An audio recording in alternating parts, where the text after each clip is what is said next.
Bonsoir à tous et bienvenue sur la chaîne Code Désiré.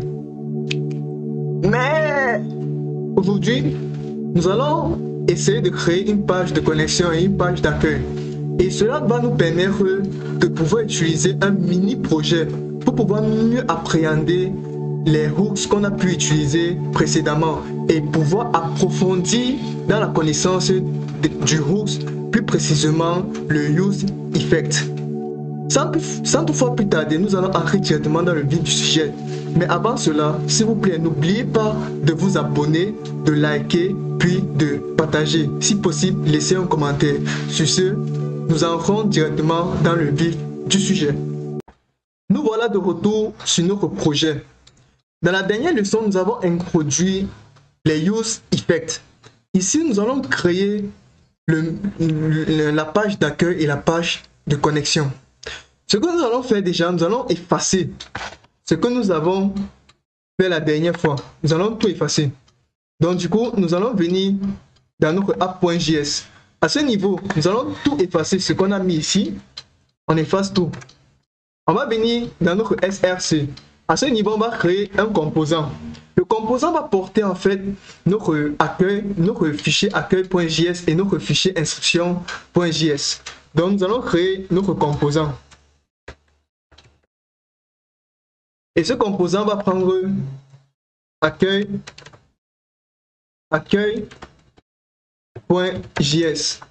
Et il va aussi prendre notre inscription.js. Puis nous allons ajouter le CSS, inscription.css. Et ajouter aussi accueil.css. Ok.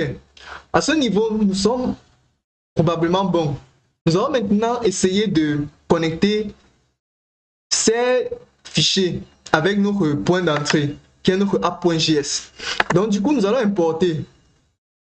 Nous allons d'abord écrire le code qui concerne notre accueil.js. Nous allons commencer avec son importation. Nous allons dire import. Nous allons importer son CSS, donc import.accueil.css, ceci. Puis après cela, nous allons aller à la ligne. Nous allons importer React pour pouvoir créer le fragment. Pour pouvoir créer son fragment. Puis nous allons créer la fonction accueil que nous allons exporter plus tard. Nous allons créer la fonction accueil, puis nous allons l'exporter. Nous allons l'exporter. Ok. Maintenant ici c'est default. Je n'ai pas bien écrit. Ok. Maintenant ici à l'intérieur, nous allons écrire le code qui correspond à notre accueil. Donc nous allons retourner notre fragment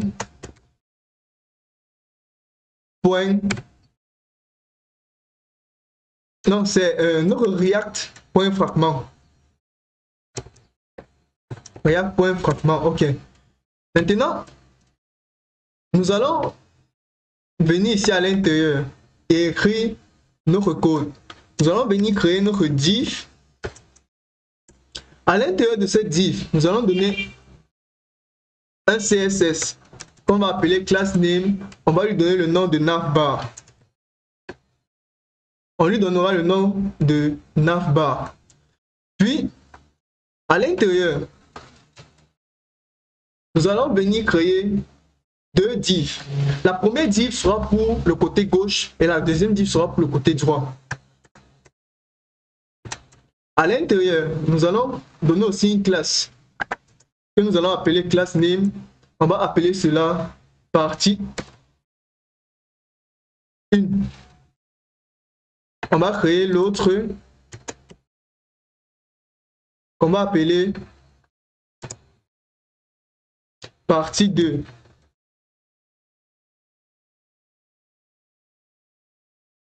Maintenant, à ce niveau, nous allons créer à l'intérieur de partie 2 3 LI. nous allons créer 3 listes. Donc, nous allons copier et coller ceci 3 fois. Ok. Maintenant, dans la première liste, nous allons écrire accueil. Dans la deuxième, nous allons appeler contact. Et le dernier, nous allons donner des connexions, tout simplement. Maintenant, dans des connexions, nous allons créer une classe. On va essayer de donner un background à notre déconnexion. On va donner ici un class name. On va donner le nom du dernier élément.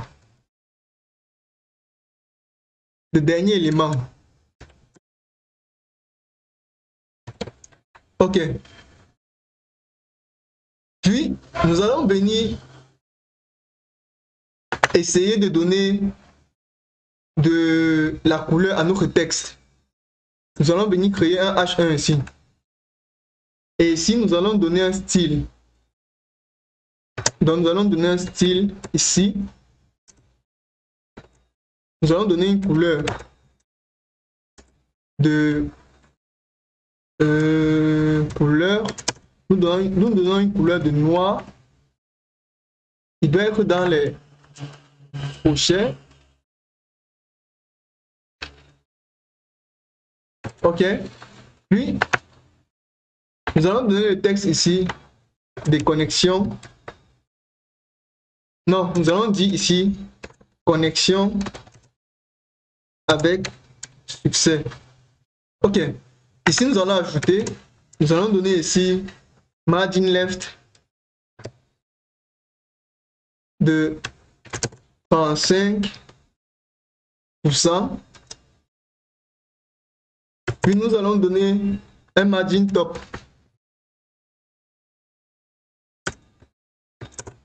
Nous allons donner un margin top de 150 pixels.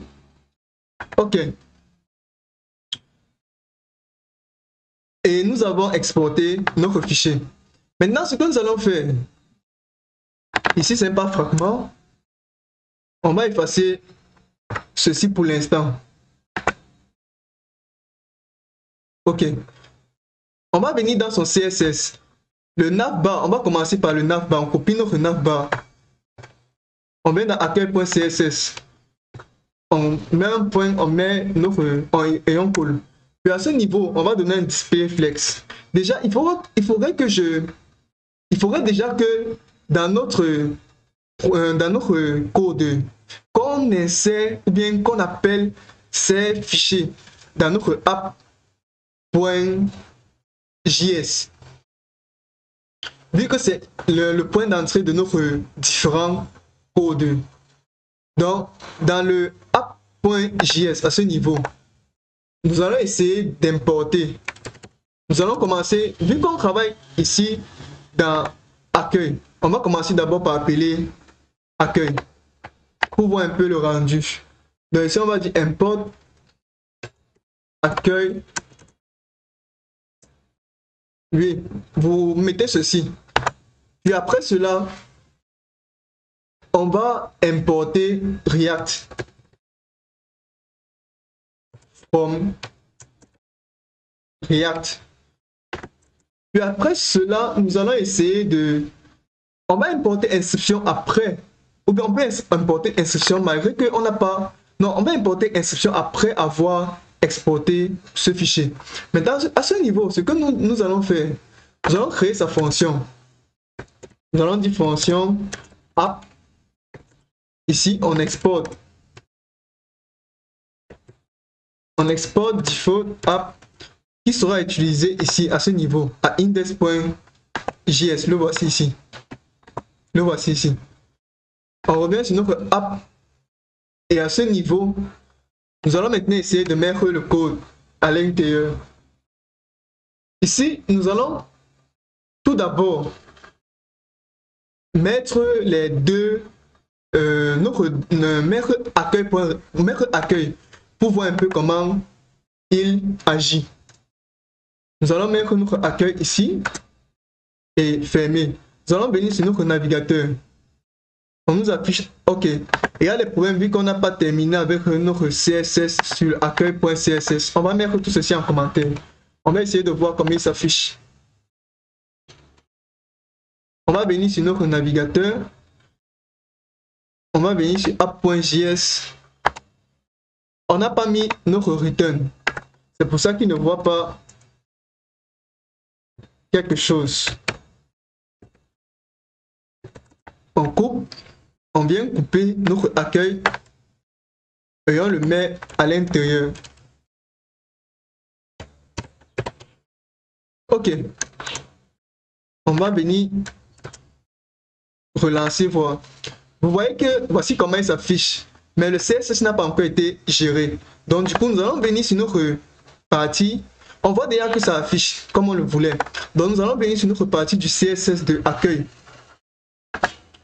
Sur notre partie du CSS de accueil, nous allons déjà effacer ceci.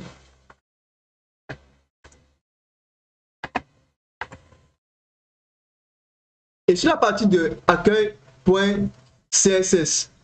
nous allons introduire le code. Nous allons commencer d'abord par le navbar. Nous allons copier le navbar. Nous allons venir dans son CSS, mettre le point pour indiquer une classe. Puis ici, nous allons mettre le display flex. Puis après avoir mis le display flex, on va mettre un justify content. Si on regarde, on observe que les éléments sont partis au bout. On observe qu'ils sont partis au bout. Les voici tous alignés. Maintenant, on va mettre le justify content ici. On va mettre space around. On regarde comment il fonctionne. On observe que notre premier ici n'est pas affiché. Vu qu'on n'a rien mis dans la partie 1. Dans la partie 1, en fait, on doit écrire use effect app pour voir le rendu. On observe que voici comment il se présente. On va continuer à mettre notre code à l'intérieur. Ici, on va mettre une couleur de blanche pour que nos textes s'affichent en blanc. Puis on va mettre un background pour que notre fond en arrière-plan soit en noir. Puis on va mettre un align item. L'align item va permettre de centrer les deux éléments dans notre div. Donc on va mettre un align item. On va mettre un center. Puis on va mettre une hauteur. On regarde, on va donner une hauteur pour qu'il soit un peu plus haut. On va donner un height de 50 pixels. Je crois qu'il sera assez bon à 50 pixels. Ok, il n'est pas mal déjà. Maintenant, on va gérer la partie 2. La partie 2, c'est ceci. On copie ceci. On vient sur accueil. On met notre point, on n'oublie pas. Puis on écrit à l'intérieur. On va mettre un display flex. Puis on va mettre un list style. Ici, on va mettre none. Pour faire disparaître les points qu'on a vus tout à l'heure là. Maintenant, il faut mettre les espacements entre eux. On va donner un LI ici. Sur le LI, on va faire un margin left. On va donner 10 pixels.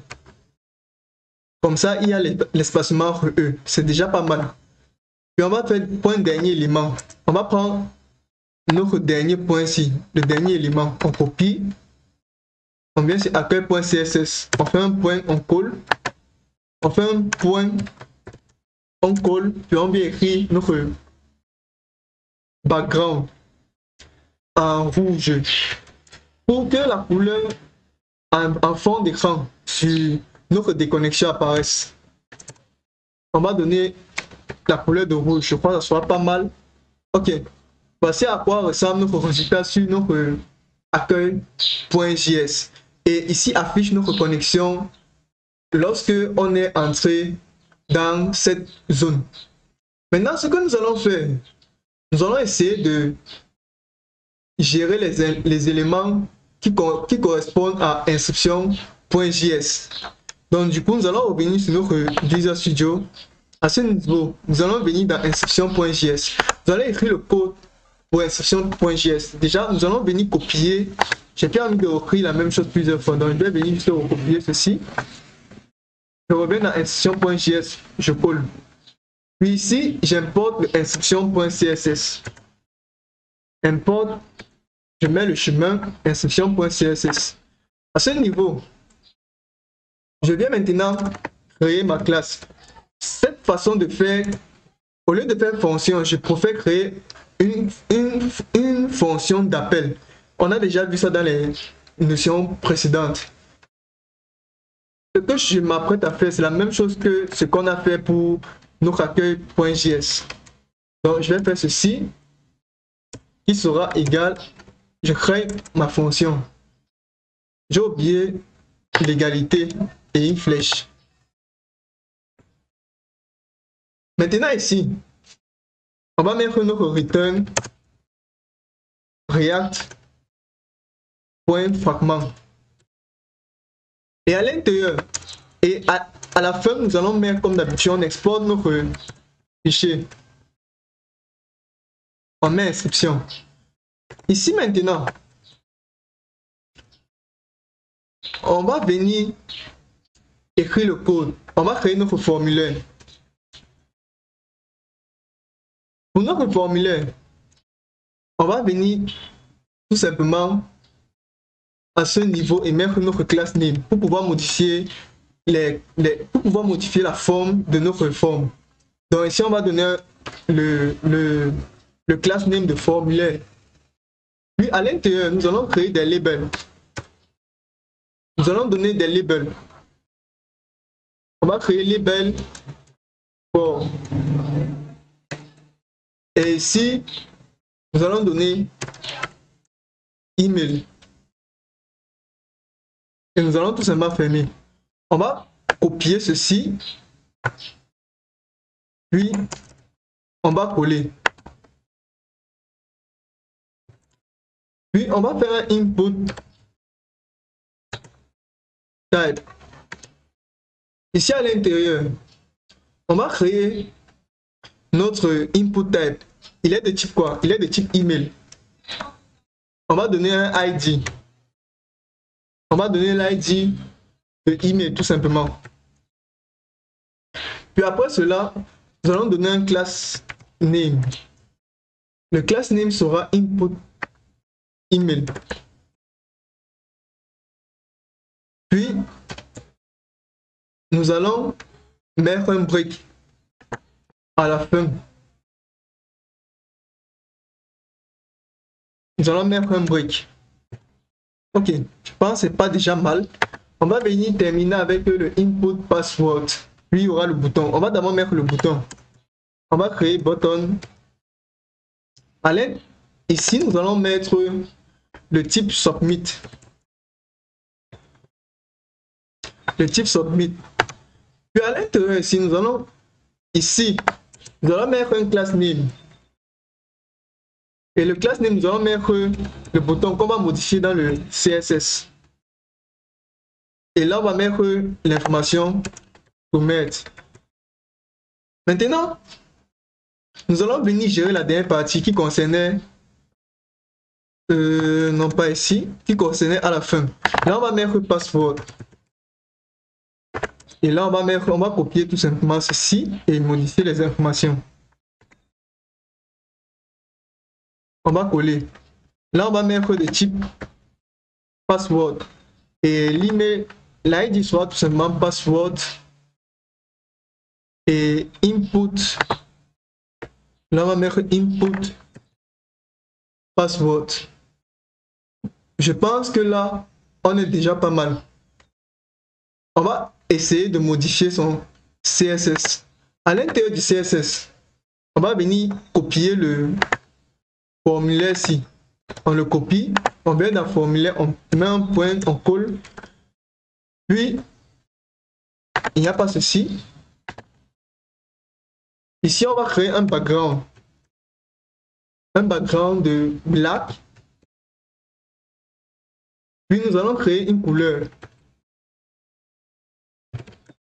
une couleur de white. Déjà, on va essayer de voir le rendu, à quoi cela ressemble. Donc, on va venir sur notre app.js. On va venir ajouter. Mais avant cela, on va essayer d'introduire, comme on a vu dans la leçon précédente, comment on pouvait faire apparaître, un fichier, faire disparaître l'autre fichier. Maintenant, le concept sera juste que lorsqu'on va valider les informations pour pouvoir se connecter, on va faire disparaître la page de connexion et faire apparaître la page d'accueil. Mais ici, nous sommes en train d'essayer de créer notre différentes pages. Donc, du coup, ce que je vais faire, c'est je vais faire apparaître la page d'accueil, vu qu'on est en train de travailler sur la page d'accueil, et faire disparaître la... Pardon, je vais faire apparaître la page de connexion, vu qu'on est en train de travailler sur la page de connexion, et faire disparaître la page d'accueil. Donc, du coup, ici, nous allons tout simplement ajouter notre... Ici, nous allons mettre une virgule. Nous allons tout simplement ajouter notre useState. Le useState va nous permettre d'effectuer l'apparition et la disparition. Et nous allons venir, n'oublions pas qu'on crée toujours les useState dans la fonction. Dans l'intérieur ici, nous allons déclarer un let. Nous allons ouvrir et nous allons dire état page. Et il y a le deuxième paramètre qui met à jour. On va dire update état page. Puis là, on va mettre une égalité qui est égale à... On va donner useState. Au départ, on va donner ça... désolé. useState. On va donner ça à l'intérieur. On va donner false. Maintenant, ce qu'on va faire, on va faire apparaître... On va mettre inscription ici. On veut faire apparaître inscription. Donc, on va importer le fichier en question. On va copier. On va venir ici. On va mettre notre inscription. Ok. Maintenant, on va faire disparaître. Si on vient sur notre navigateur, on observe que les deux apparaissent. Mais on veut pas. On veut, comme j'ai déjà dit tout à l'heure, on va faire disparaître pour l'instant le menu, ou du moins la page d'accueil. Donc, qu'est-ce qu'on va faire? On va venir mettre à ce niveau. On a déjà vu ça dans les leçons précédentes. On va venir mettre état page à ce niveau. Mais état page ici sera de façon négative. Donc on va ajouter un point d'exclamation. Et ici on va venir mettre et. Puis on va venir fermer ça à ce niveau. On va faire la même chose ici. On va dire état page. On va ajouter le et, le symbole pour et on va venir fermer. On va regarder le résultat. On observe que actuellement c'est la page d'accueil qui sort, mais on ne veut pas la page d'accueil. Donc du coup ici on va modifier, on va mettre true ici. Si on regarde maintenant, on voit qu'on a en train de gérer avec notre formulaire. Donc du coup, lorsqu'on a le formulaire ici, on va essayer de le customiser pour qu'il soit un peu plus agréable à regarder. Donc maintenant, on revient sur notre Visual Studio. On revient sur notre inscription.css. On va continuer avec le code. Dans le height, on va donner 200 pixels. Le 8, on va donner 30%. Le margin left, on donne 35%. On donne 35%. Le margin top,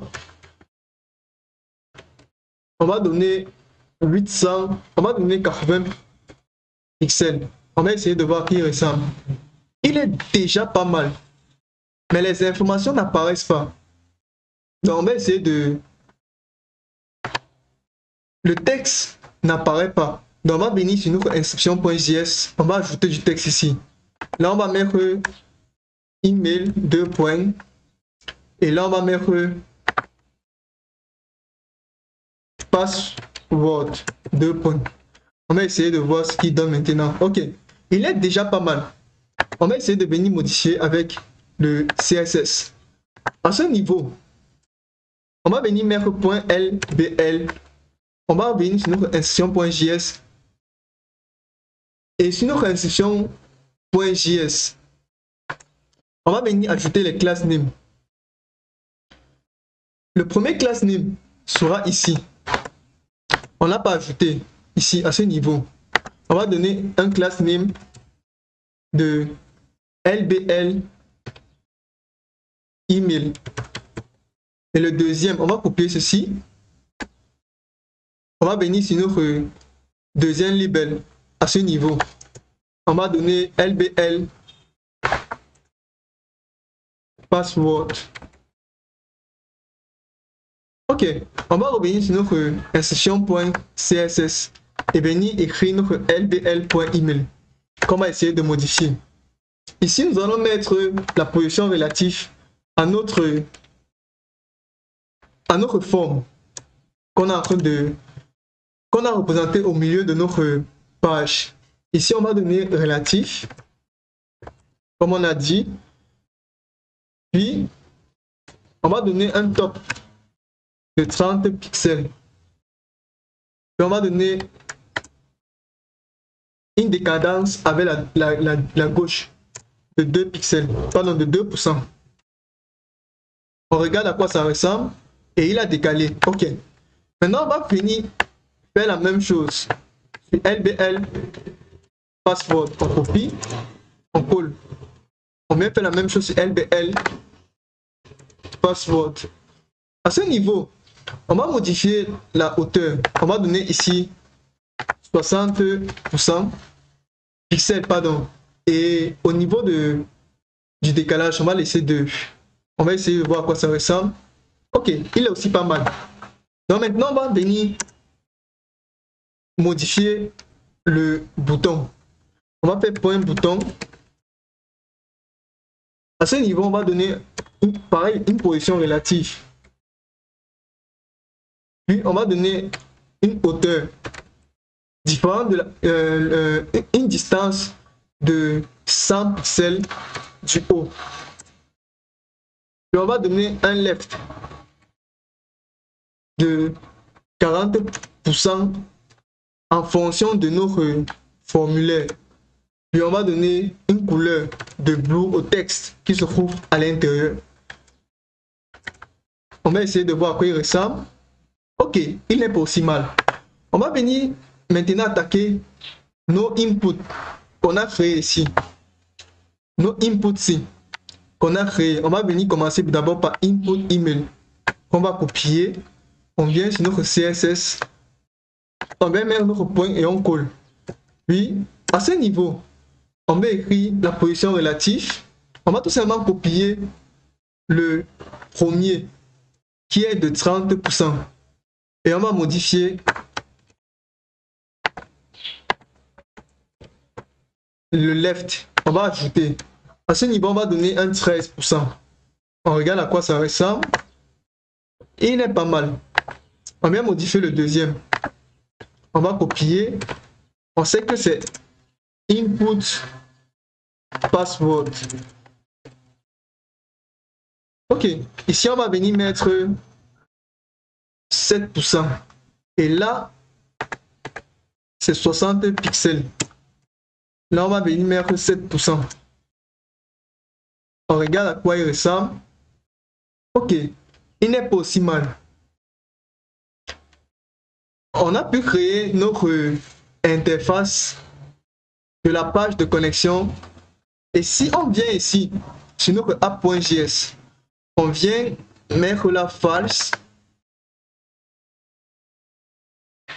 on observe que on a la page d'accueil qui est affichée.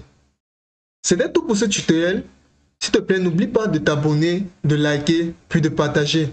Dans la suite du tutoriel, nous allons essayer de comprendre réellement qu'est-ce qui sont les local storage, get item et set item. Sur ce, passez une bonne journée.